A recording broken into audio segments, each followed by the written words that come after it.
Well, hello again, everybody. Good morning. It's Magical Monday, and we have focus on Australia. Welcome to Aquarius Rising Australia too, as well, right? This will be two for you too. So good to have you back, Gabby. And we have also with us Daniel BIFFIN. And I'm sorry. I just said, hey, sorry. No problem. Sorry. Bit of a lag going on, yeah, as is our internet in Africa issues. So, yeah, I hope we stay connected for all the duration of this. It must be a southern thing because we're the same. It's awful at the moment. Yeah. But anyway, Gabs, would you like to maybe do an intro on Daniel for us? And then we can, I'm really looking forward to hearing your story. Yeah, absolutely. Well, thank you so much, Daniel, for joining us. Daniel is an incredible whistleblower for, I guess we could say, mind control experiments that are still happening in the community at large today in Australia. So, you know, we thank Daniel so much for his bravery and his courage to come forward. And in order to protect him, please, you know, share this video. The more this information can get out, it offers protection to the whistleblowers that are coming forward. And unfortunately, Australia doesn't have a very good track record with taking care of our whistleblowers. So let's all do our bit. But yeah, Daniel literally stumbled onto, I guess you could say, some like very concerning military intelligence operations occurring in our community. And he's tried to report those to the police, to politicians, to our courts. And despite these allegations being so very serious, nothing's been investigated, no action's been taken. And it's very, very concerning because it's at the community at large at this stage as well. So, and in particular, preying on very vulnerable communities, as they like to do too. So, yeah, just it's an incredible insight into, I guess, how these operations have been transferred from state care facilities and underground military bases, like literally out into our communities. So, thank you so much for joining us tonight, Daniel. Would you like to, I guess, explain how you kind of woke up to these operations literally happening right around you, even in your house, which is just crazy? Yeah, it was just completely random. I just pretty much fell there. It wasn't. I moved houses to get away from stuff that was happening in my neighborhood, criminal stuff, and I moved into an NRAS property. National Registry Affordability Scheme property, and it was like a shared property, and it was just completely random that a guy moved in there, and I had interactions with him, and while interacting with him, he just, I don't know, became comfortable.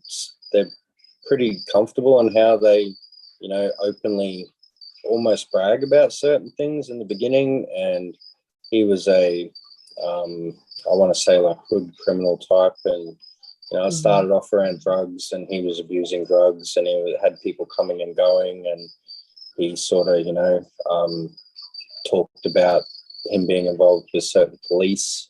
He said police at that stage, and that the drugs were coming from them, and you know, he sort of talked about that a lot, and yeah, the context of it was they were selling drugs for cops, and he was written down as what they would call a registered informant to keep him safe. And like at the same time, they were using him for, I guess, legit things where he was helping take down other drug dealers, which he also openly talked about, but it was only in the sense of, if we take down the competition, we can sell more drugs. And that was sort of where it all started around. And then, you know, the longer I was in that house, the more weird stuff I noticed happening. And it wasn't until I actually put a camera in the house and didn't tell them about it that I sort of caught some weird stuff going on film, with them messing with another housemate that lived in that same house, that I actually went, well, what's going on? I mean, they were attacking the guy, they were walking him around. The guy did not seem like he was with it at all. And when I approached the guy and said, "Are you okay?" the guy had no recollection of anything that I had filmed on camera. So that's sort of where it first started. Wow. This was I remember you explaining, Daniel, it was quite an elderly gentleman as well. So, you know, it was a real preying on this vulnerable person that was already in, I guess, housing, because he was probably in a vulnerable situation with his family or didn't have family supporting him. He was quite isolated, etc. Yep. Yeah, he was a 60-year-old man. I had interactions with him. He was, honestly, he was a little bit stressed when I interacted with him, but he was a nice enough guy. There was nothing wrong with him. He wasn't involved in any criminal stuff. There was no real excuse for the behaviour towards him. Long term, even after I found out more, there was no reason for it. He was just some random guy. Like he hadn't done anything wrong. It was more so to the point, you know what I mean? Yeah. His name was Todd. Sorry. And you said that Todd was being attacked. Like, can you describe what sort of things you became aware of on the camera footage? Yeah, they were punching him, kicking him. They drugged him. Like, they were, I found out later they were drugging him, but there were signs of them drugging him on the footage. So it was really weird that when I saw that on camera, obviously I went through a stage of what the hell's going on, and I attempted to approach the guy that I lived with that moved into the house, by the name of Zach, and his brother, which I found out about later, Josh, and I sort of asked them what was going on, and they didn't take it too well. They got very paranoid and just basically tried to deflect and said, "I don't know what you're talking about," and it was full on. It wasn't until later on that I got sat down by, I guess, what you would call their handler, and sort of given a talking to about it. But yeah, they were attacking him.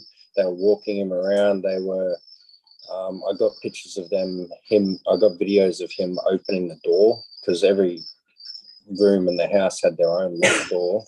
It was all separated, and he was like opening the door to them, letting them in. They were coming and going from his room. Sometimes they would take him out of the room and like walking him around in the common area. The guy didn't seem really, you know, with what was going on. And as I said, when I approached him and asked him, I said, "Hey mate, are you okay?" He had no recollection of anything that had happened. So that's where it sort of spurred me on to, yeah. Wow, that's absolutely insane. So these guys that were doing this to him, who were they? Was it fellow housemates, or was it people actually coming in? It was a housemate. That guy I lived with, Zach. He moved in there later, but there were other people coming and going as well. It's like I said, his brother Josh, who's an actual twin of his, was coming and going as well. At that time, I tried to ask Zach if he had a twin brother, to which he lied to me about it. So that was something that sort of, I was like, something really strange is going on here, because I bumped into Josh one day when he was leaving the house, and Josh is a bigger build than Zach. But it's, as I said, it was other hood rat criminal types that were mainly involved in it. And after I approached them and I said, you know, what are you doing to this guy, and how's your twin brother going? And I sort of sarcastically and curiously approached it. They sort of got very defensive. And a couple of days later, I had a knock on my door with Josh the twin brother and another guy by the name of Brian saying they needed to have a talk to me, you know, to let them in. And I sort of got sat down and got a talking to about, you know, that they were involved in doing certain things in the community, that they were helping in certain operations, that, you know, it didn't just start, it wasn't just the drugs, it wasn't just other things they were involved in, like setups. And basically they were abusing certain people for the generation of neural data, that they were basically helping generate neural data that would be used, like to cut to the chase, would be used to further develop military weapons and further develop mind control weapons. And it was supposedly common practice, and Zach had been in it for a while, helping them do it for a long while. It just really escalated really quickly from that sort of point. Yeah, but that guy Brian basically said to me that he was in ex-military, that he was now, that the people that he was helping out were in the military with him, and it was an ASIO operation, or there was some ASIO anyway, doing it in the community. And he gave me a sort of a rundown of just different things. And it's just like I said, it was over 6 years ago now. I've told this story so many times, but still it's hard to, because it was so long ago, to get all the details 100% accurate, as hard as I try. So yeah, and we know with the military mind control experiments that a big part of that is mapping the minds. And because so much of the mind is or can be affected by trauma, a lot of the outer of the brain, that is literally why these completely unethical experiments have occurred under MK Ultra from whenever, way back, and are still occurring today, is because they need to collect the data on people that are going through so much trauma, so they actually have that map of people's brain. So, you know, this is just so shocking to hear that this is happening out in communities in Australia today. Yeah, 100%. It's like you said, that was one of the explanations he gave, you know, that in the period of time that I dealt with them, which wasn't very long, it was maybe 9 months to a year all up. Quite frequently I heard the human mind is a powerful thing, and they talked about the brain mapping of neural pathways and synaptic data, and basically that most of the brain was most of the brain, parts of the brain that they couldn't, you know, map, was associated with stress and trauma. And it's not something that they could ethically generate, that it was that they would literally have to abuse a person to generate that data to map the parts of the human brain successfully. So that was trauma-based mind control. Yeah. And I remember asking you, Daniel, because I was kind of, you know, just thinking, how would these, you know, Colt Street lackeys literally collect the data of something so, I would understand, as technical in terms of what areas of the brain were involved. And you were telling me about how they actually had an app, and I was like, whoa. So could you speak a bit into that? Yes, ma'am. Basically, the way they were accessing this technology, because it wasn't a, you know, unethical hypnosis situation, it was technology based, was they had it on their mobile phones. They had it on computers, they had it on mobile phones, and it was just an app that they could download, and they could basically gain access to this technology. And it was allowing them to see and hear everything the guy was seeing and hearing and even thinking. And they could even talk directly to him. They quite frequently sat there teasing the guy, calling him names, which led to the guy getting very distraught and very distressed and upset. And yeah, it was all app based, and basically any device that could hook up to the internet would allow them access to it. And yeah, I mean, I've written down some things trying to think of the best way to, you know, explain this. For example, you know, have you seen the movie Now You See Me Too? where they use hypnosis on a gentleman in the movie, and basically he has a earplug in his ear, and they say, you know, you're going to do whatever we tell you to do. And they tell him to go out on stage, and they say, whatever we say to you, you'll repeat. And they basically make the guy give a confession because he repeats everything he hears in his ear. Imagine not needing the earpiece in your ear and being able to put you into that suggestible state and just literally tell you what to do. Open the door, come outside, do this, do that. You believe this has happened to you. You believe that has happened to you. And that was sort of on the level of what it was. And I mean, they did horrible things to this guy. They didn't let him sleep. Part of it was like just depriving him of sleep. I mean, they were all on drugs hard, so they barely slept. And every time they'd notice him go to sleep, the first thing they'd do was they'd go in there and they'd drug him. And he'd wake up instantly.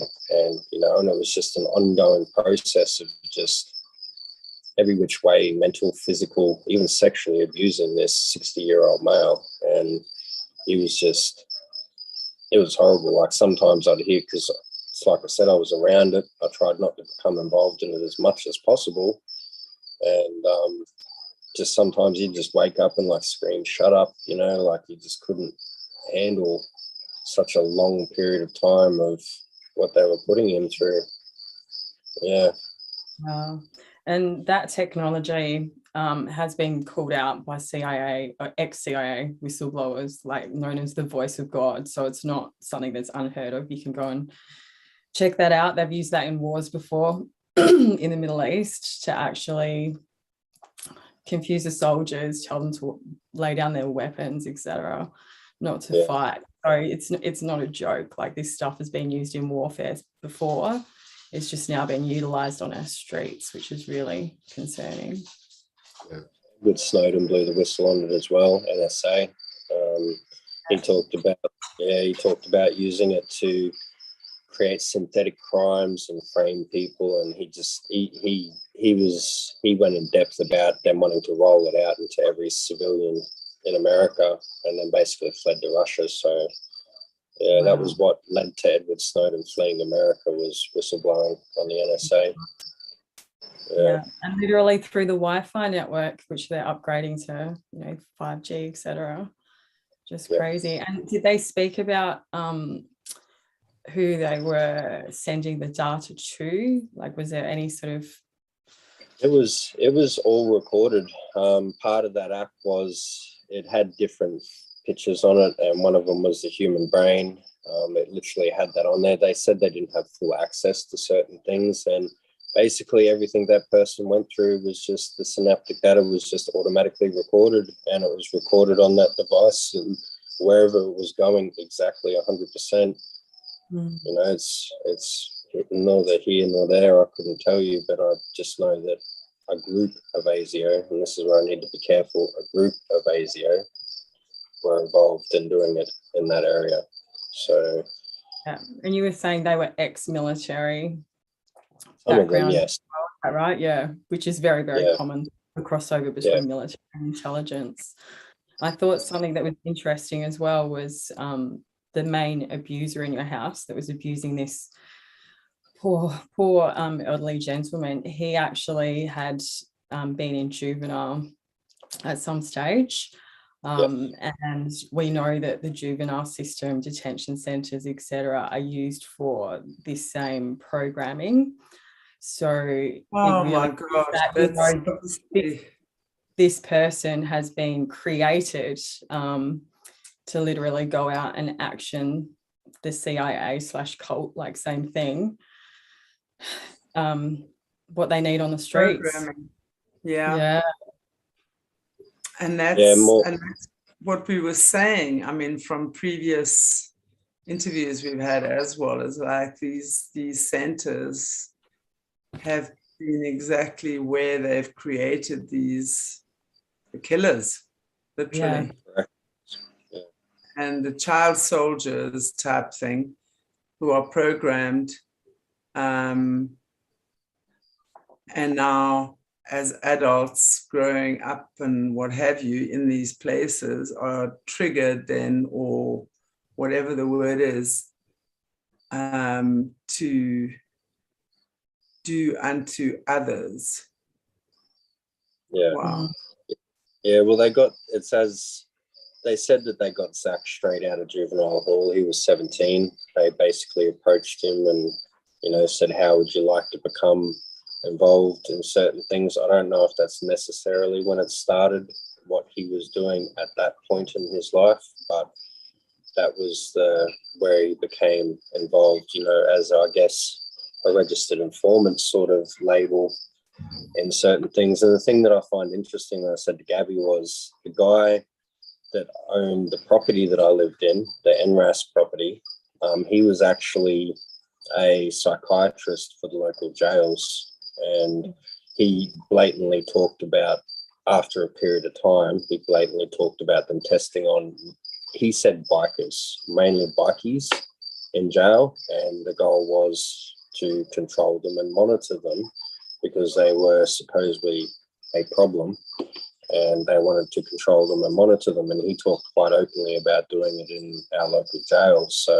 it was just a bunch of ex-military, psychiatrists, hood rats, ASIO, and police involved in this. Yeah. A whole fruit salad. Yeah. And I know you were saying, Daniel, that they were actually very surprised that you'd worked out what was going on when they sat you down, and they kind of actually offered you, how would you put it, like protection? Yeah, it was after I filmed that stuff on that camera, because I was really careful about it, and I basically went on eBay and bought a USB secret camera. So it just looked like a USB, and it had motion sensors and whatever, and I just left it on the bench, and that's how I initially caught them. But they were really surprised when they sat down and talked to me, and that was when they sort of gave me a rough rundown in the very beginning of what Zach and some other of the people and like criminal element people in the community were involved with, and gave me the whole talking to it, we'll look after you, with money, you'll never get in trouble, and then just a full, like, I don't know, offer, whatever, which I kept denying and trying to say no. It's, as I said to you the other day, I still don't know why I was around it for as long as I was, and I still feel like, me understanding myself, I feel like maybe they were messing with me from early on, from that conversation point on. And yeah, on the protection side of it, I know these people are still selling drugs in the community to this day, just something really simplistic and really basic, and no one can touch them. Like, I've made never-ending reports about them, and it just keeps getting knocked around. I call state police say it's a federal matter. I call a federal matter. They say they're investigating it. I say, well, this is still happening.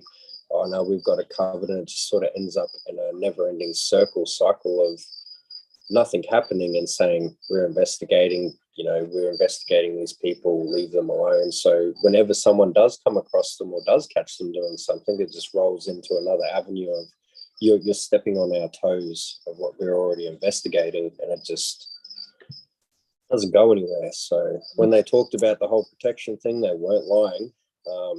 It's very hard to get at these people, even just in basic, simple things, So, yeah. It really is. It's almost like they pull the intelligence card, that this is above everyone's pay grade. Being taken care of, a matter of national security, which happens so often with survivors, and it just gets shut down. Yes, 100%. That's pretty much what they go with. Yeah. And I know you were talking about how they were actually cleaning money or laundering money as part of their operations, which is standard with these drug trafficking operations, but interesting because the police are involved in this one. Can you explain how they were doing that? Well, as far as I was led to believe from that gentleman that I met that actually owned that NRAS property, National Registry Affordability Scheme, that they were using that government-funded scheme to actually clean out money. That the guy that owned that property, I'm not the most switched on guy with this stuff, so I can only sort of say what I was told.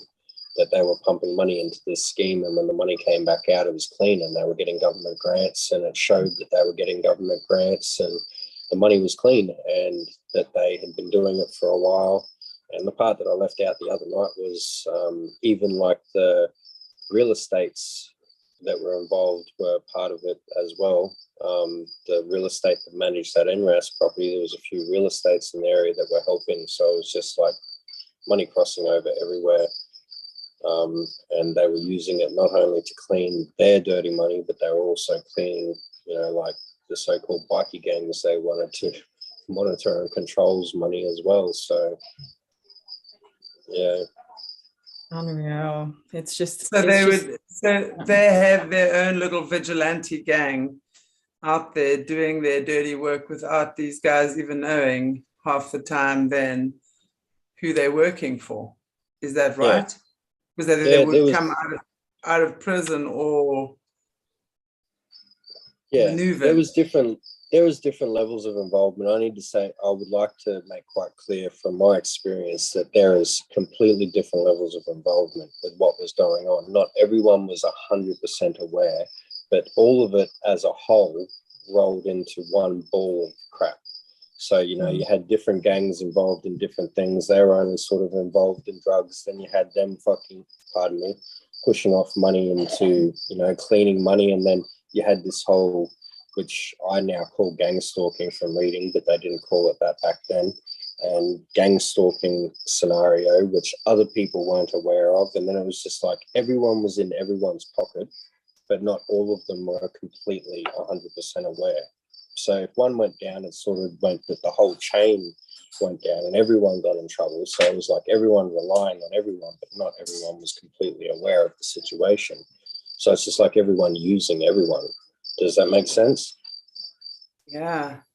Typical dark cult type setup, right? And they're all keeping each other's secrets.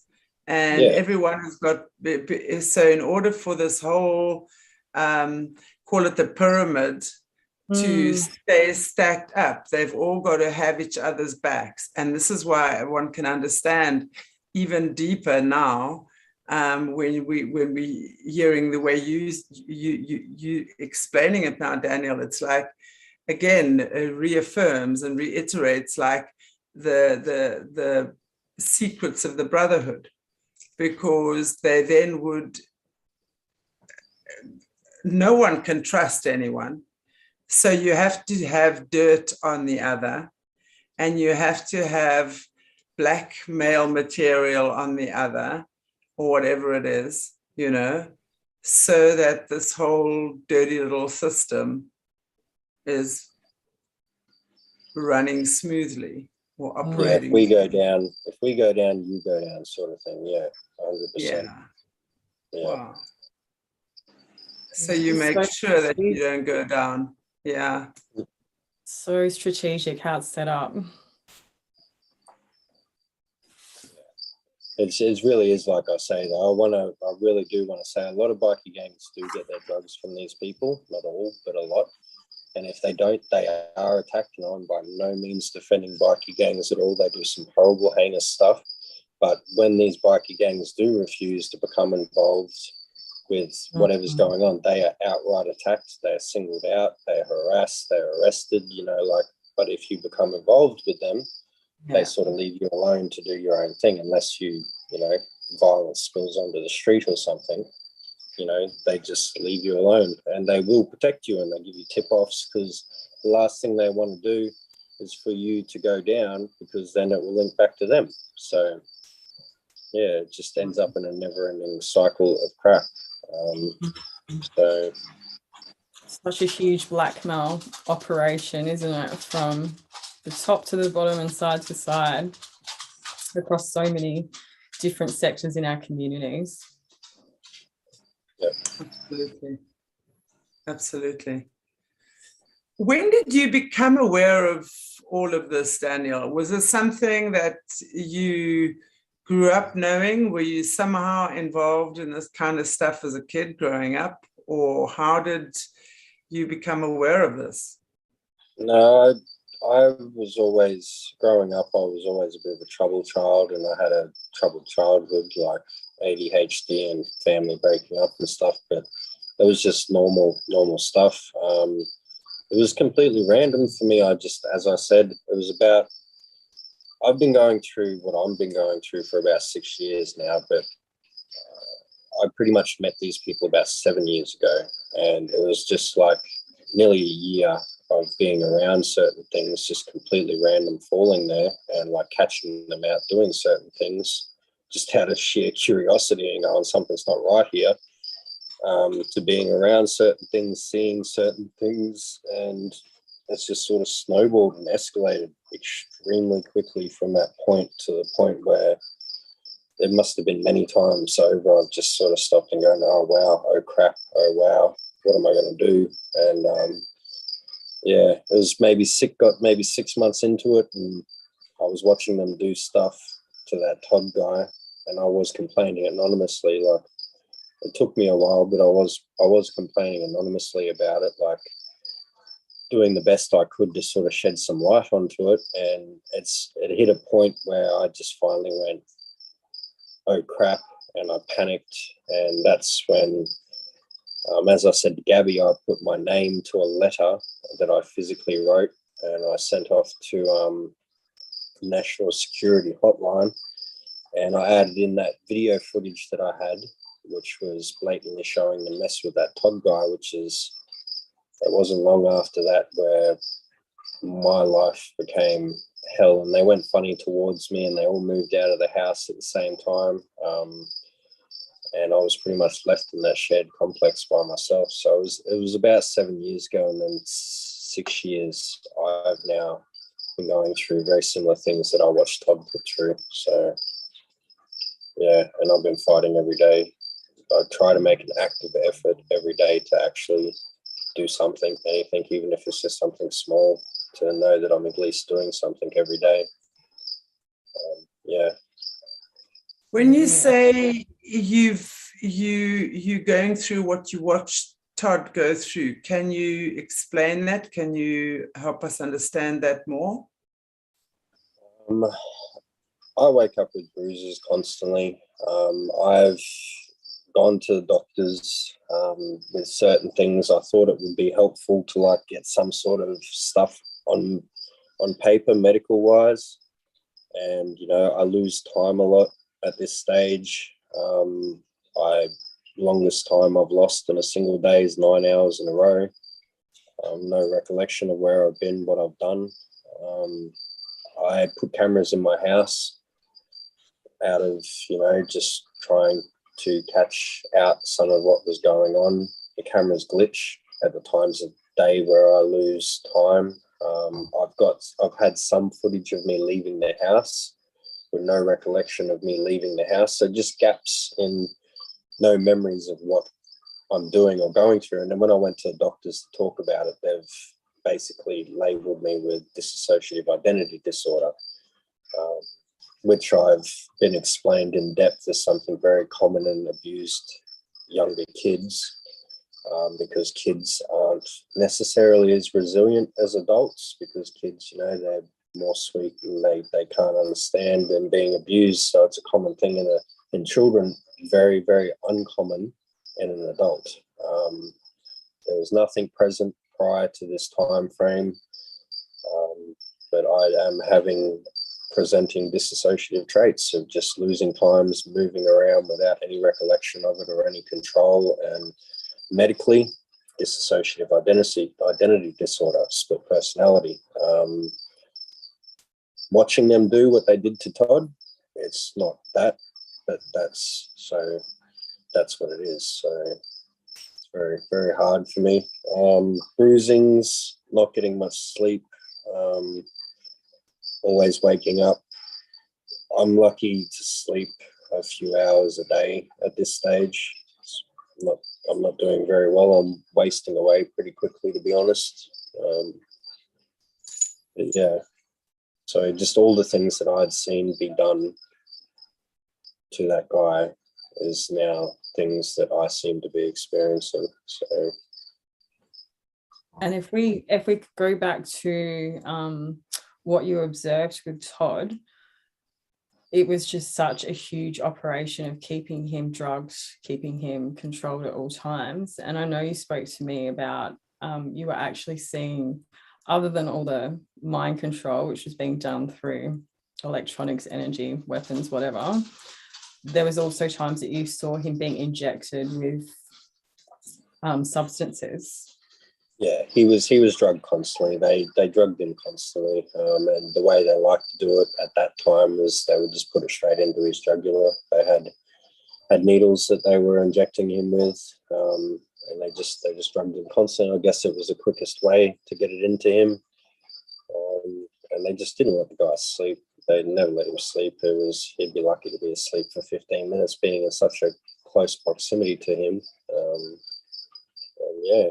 It's hard to imagine that people would sit there and watch a person 24 hours a day and just go, it's time now, he's just falling asleep. But that's just how they were. They didn't have jobs. They didn't have a real social life per se. They even had their children involved in certain things and aware of certain things, which is why I call them a cult. Like a lot of people think cult, and it's like, extremely religious, or getting around in robes.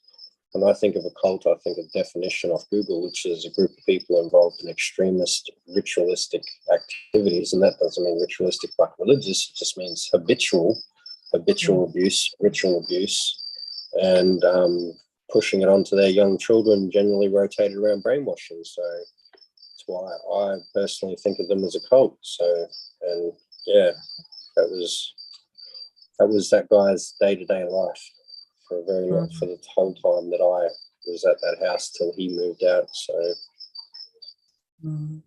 and definitely cult-like with that use of trauma, repetitively to program and break down someone's identity and personality. And what the cults do is it's all about money, but it's all about power over the individual and controlling the individual. As well. We know with the sleep deprivation, it makes people so much more programmable as well. How have you found, since using your voice and speaking up and telling your story, how have you found, if anything at all, things have changed for you? Worse. It hasn't gotten better. It's definitely gotten worse. As I said to you before, I'm sort of in the process of trying to sue. I'm trying to break it down in a way that it's something that a normal average person could understand, trying to make any difference I can. And I get trolled online. Things are being made up about me. Things have been said about me. There's fake accounts set up in my name, used to harass people and just say things completely out of context. And I mean, my tablet, it's the only tablet I've got. It's an iPad. It shows all apps that you've ever downloaded. So, I can prove that I haven't had access to any of these apps. I'm under CCTV 24 hours a day, as you can see. Behind me is the camera. And I've got enough to prove it's not me running these sites, and I'm just slandered constantly and I'm attacked constantly, and it hasn't got better, it's got worse. It's definitely got worse. I've got young siblings in my family I'm extremely concerned about that seem to be exhibiting similar signs of stuff I've gone through, I'm going through, without going into too much detail. Similar injuries, similar reactions, them not sleeping very well, and other things I don't really want to talk about. I shouldn't probably talk about at this stage. So yeah. Yes, it's so hard as well. It's so hard even trying to get a charge on these sort of crimes, because MK Ultra hasn't made it through the courts in Australia. It's just been shut down constantly. There's no understanding, let alone all of the corruption within our systems, like the courts, the police, our politicians. But there's, even for the ones that aren't corrupt, there's very little understanding of what this is, let alone the fact that it's happening out in our communities as well. And I think, you know, for a great part, the public, as well as, you know, these professionals, are probably just so shocked to hear this, that they literally can't get their head around to even think that it's happening to people. Yeah, 100%. There are, I try to say, like, my uncle was in the police, right? And he was a good man, and I know him to be a good man. And, you know, you get those things where there was all police were corrupt and all police are bad. And my uncle nearly lost his job so many times over fighting other corrupt cops and trying to expose gangs involved with these corrupt cops. And he got shipped all around Australia. There are good police, but the problem is the bulk of them are just not good, and when it hits that point, it just gets swept under the rug. The good people get attacked, they get vilified, and it makes it really hard. So we've seen it happen so many times in Australia with all sorts of whistleblowers, you know, from people speaking out against corruption and cults within the military, to the police, to people speaking out against pedophiles. And you know, they literally just get moved on, they get ridiculed. You know, it's all the same tactics. They try and label you with some mental health issue, discredit like the information you're bringing forward. And what people would think, you know, going to the police and making a report, or going to a lawyer, or going to a politician, it's just, it doesn't get any traction. Like, it just gets shut down. And that's, in Australia, we need to realise that these cults own the systems, like, you know, and this, you know, it's so. Firstly, Daniel, I want to just say I'm really sorry to hear about what you're going through, and I understand that must be.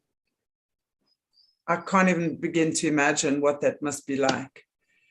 Yeah, and you know, when we hear about, and especially, you know, in our previous interviews we've done with so many overcomers and survivors, especially in Australia, you know, it's so clear that there's such a strong structure in place for this. And you can just feel and sense and just observe that it's been in place for a very long time.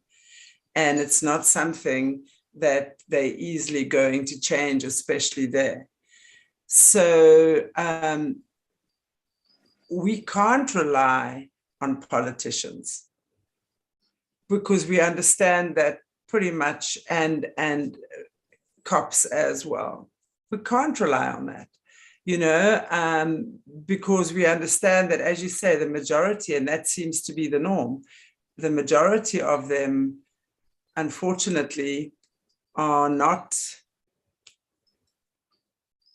straight, if you want to call it that. I don't know what the word is, but there are many, the majority are most certainly have taken the wayward road.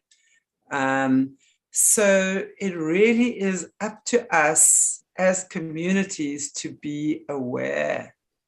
You know, when we are aware and when we start believing the whistleblowers, when we, you know, I want to almost say, just get the carrot out of your butt and actually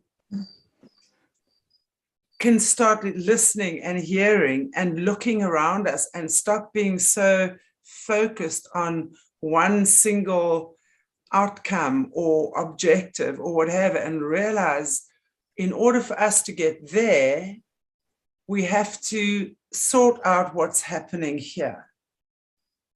And there is so much. And the fact that it might not be you or your child or your sister or your brother is irrelevant, because we are all so strongly interconnected.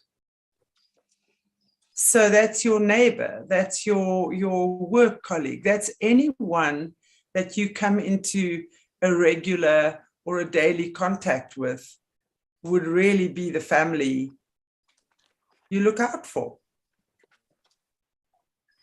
And the more of us who are actually looking out for each other in these situations, you know, the more powerful we become, our communities and as individuals as well. This stuff will end. It will find a way of ending, because it's very clear that going to any authorities or anything like that does not get us anywhere. There are select cases that go places. Yeah. Yeah. The low-hanging fruit, literally. And I think, you know, in Australia, we need to wake up to the fact that, you know, if it's our politicians that are blackmailed, you know, if it's the police that are blackmailed, who is doing the blackmailing? Like, this is military intelligence. Like, we need to actually know who the enemy is. Like, you know, we can complain about politicians till we're blue in the face and they're just going to swap parties. You know, we don't live in a democracy anyway. They're all chucked in at different times to just take the focus off what the last person's rolled in, which was so awful in terms of the New World Order coming through. You know, the actual puppeteers behind these clowns are ASIO, like, it's military intelligence. Like, we need to understand, you know, this group that have created Tavistock, that have all the counter movements and all the psyops running all over the world at the moment. You know, that's who we need to actually understand. Like, if we don't learn to understand our enemy, we don't stand a chance, you know. And we can see that with the public that's not awake, with taking bioweapons, you know, the whole lot. You know, that's a lack of awareness. You know, I wish I could do so much more, but that awareness has to come first, like the awareness of, you know, whistleblower stories like Daniel's, but also the awareness of who the enemy is and what their weaknesses are. And their weakness is exposure, but expose the right person. Like, the politicians are just the puppets. We need to, like, get our hands dirty and just talk truth. Like, who are the puppet masters? And then it gets shut down. You know, once everyone's aware of who's pulling the strings, it gets a lot easier to manage the psyops that are playing out in our communities at the moment. And I think, but I also, and I so agree with you. And I think what's also good, though, is to recognize that they are puppets and that they've got strings attached from, right now, maybe an unseen force. The first thing is to just recognize what we are being fed is really just something that is so contrived. It is just such BS, actually. And yeah, totally. So now when the puppets stop dancing, who's been holding the strings? And that's what we've got to look at as well, because then we're going to start seeing a very, very different world when this curtain has now opened and you can see what's behind it. This veil of illusion we've been living for such a long time, that they've been feeding us in order to keep us dumb from the real shenanigans going on, and what they're doing to unsuspecting people and children. And it's just, I don't know, it's beyond words. Yeah. And, you know, it is. And in the US, you know, there was huge cases during, like, the 80s about the CIA doing MK Ultra experiments on their own agents, but also out in the community, like drugging whole communities. Like, people were on LSD for like months on end without even knowing that they were being drugged. You know, like, this isn't, you know, something that hasn't happened before. These guys have not very much imagination. They just literally keep doing the same thing again and again. But this time, you know, from what Daniel's telling us, it's really about creating that mind map to mesh it into the technology, the new technologies that are coming through as well. And something that, you know, really stood out to me from what you were saying, Daniel, as well, to just for people to understand, I guess, the power of these groups, was you come across them actually, I was going to say trafficking, but actually selling a particular drug. Would you like to explain what you saw about that as well? Yeah, well, back when I became involved, same thing again. They were pushing a lot of different drugs, and the drug that was offered to me back then, which I had no clue of what it was, to be honest, because I hadn't really gone down that path prior to all this stuff, was a drug named adrenochrome, and it was liquid. It was a little bit light pink. He had it in a jar, and basically gave me the whole first one's free sort of thing. Even made a joke, have you seen Fear and Loathing in Las Vegas? Because it's in that. And I was like, and I'd seen that movie, and I was like, oh yeah. And at the time, it just didn't register at all. I didn't know what it was. I didn't know where it came from. And over a period of time of dealing with them, I sort of said I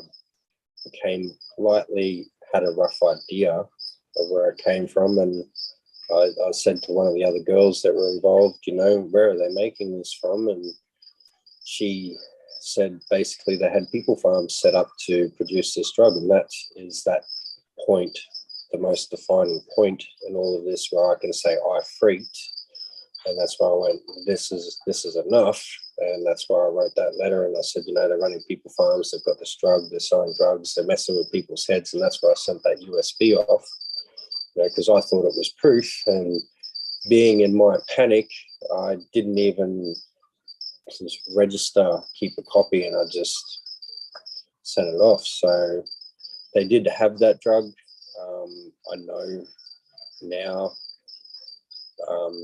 complete speculation on my behalf, but I know now that they still would be doing that. They have, nothing's stopped that I'm aware of. Everything's still happening. And I pretty much wake up most days and go,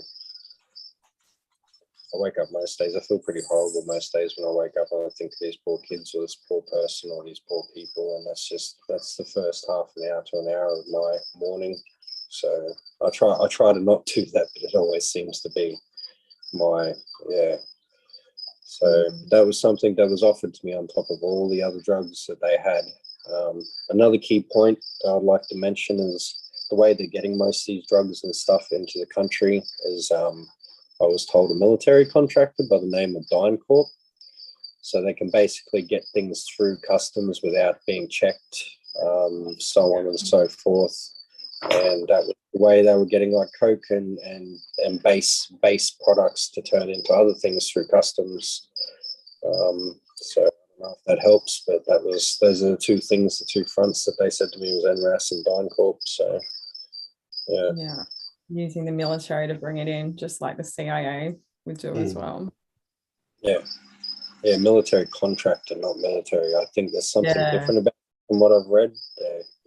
So they're more of a corporation. Which is kind of like the corporatisation of the military industrial complex. Wow, what a shock, Daniel, just to to hear of that on Australian soil streets. Yeah, well, right at that time, it was funny. You can actually do a Google search. Right at that time, Australia started doing contracts with DynCorp. It was like right prior to this happening. I Googled them after I found out about it. It blatantly says on Google that they had started taking contracts off DynCorp, and it was just all in that period of time.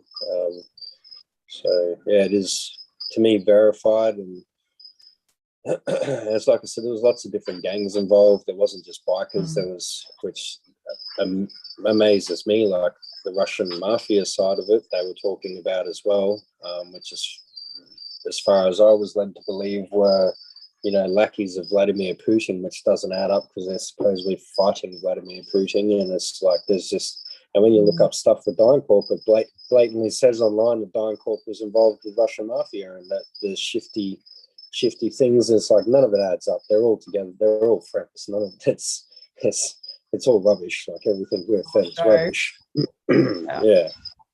Yeah. So that's it.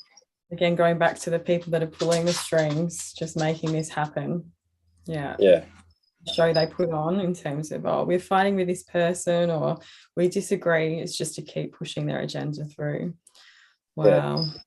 It's only really the smaller countries, I think, that they're sort of now getting through and setting up this is yet again, they're just saying from what I've read that they're sort of just getting through the smaller countries now and instilling their shadow governments, but all the bigger countries, they're all in it together.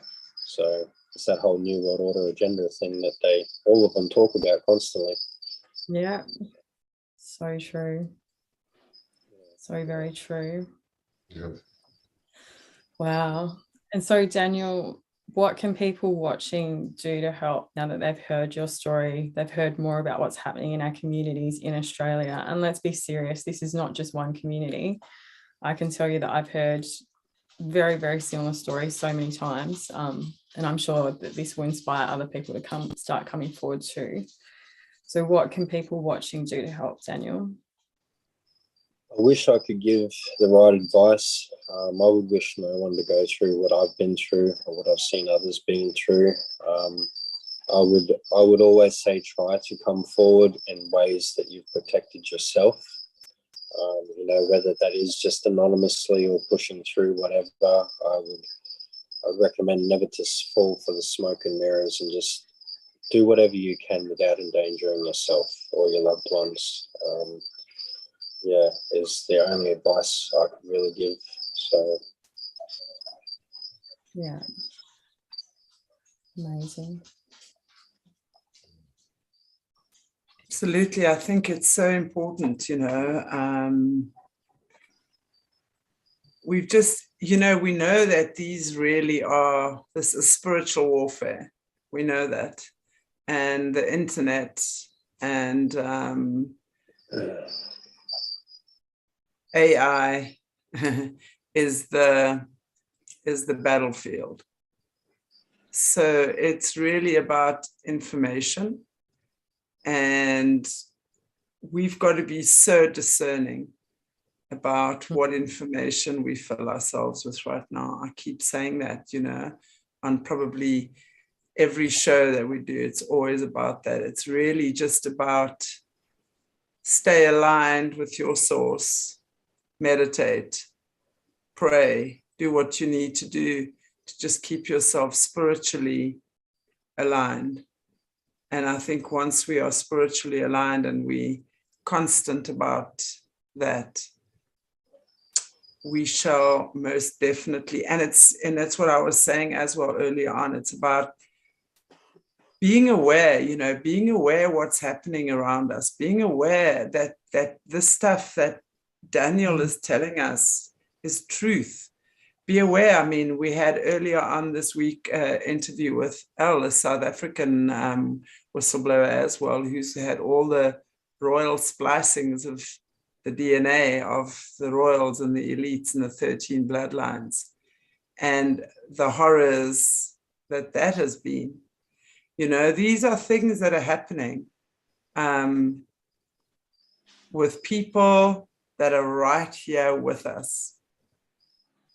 The guy next door, the guy standing behind you in the grocery aisle, the person in front of you at the bank teller. Anywhere we are connecting with people, just be aware. Notice strange behaviors. You know, if there's something you can do that can create awareness or make a difference, then that's what you should do. We are all in this together. And, you know, you assisting someone means you'll be assisted in another way again. It's how it works. So just to be aware and understanding and compassionate. And, you know, when people talk about these horrors that they've lived through and are living through, don't tell them they're seeking attention or lying, or be aware that this is happening and it's coming out more and more and more. So in the next couple of months, for sure, I think we're going to start hearing some very mind-blowing stuff in many ways. So we've got to prepare ourselves for that as well. Thank you so much, Daniel. I'm sending you so much love and strength and all these wonderful things. thank you very much for having me. You're welcome.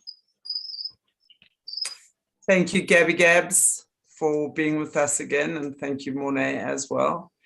So I want to say thank you to you, our viewers, for watching us. And again, I don't know, how many times can my mind be blown? But yet again, when we hear these tragic stories, it just, again, for me, is just another reason why we take notice and we take care. So thank you so much for watching our channel. If you haven't already, please give us a like, a share, and a subscribe. As you know, this is the brand new Aquarius Rising Africa. We got zapped a week ago. We're back. And if you haven't already, please subscribe to the Solutions with Aquarius Rising Africa as well. So take good care, guys and girls. Happy Monday, happy week, happy beautiful day, happy beautiful evening. God bless you all. And we'll see you very soon.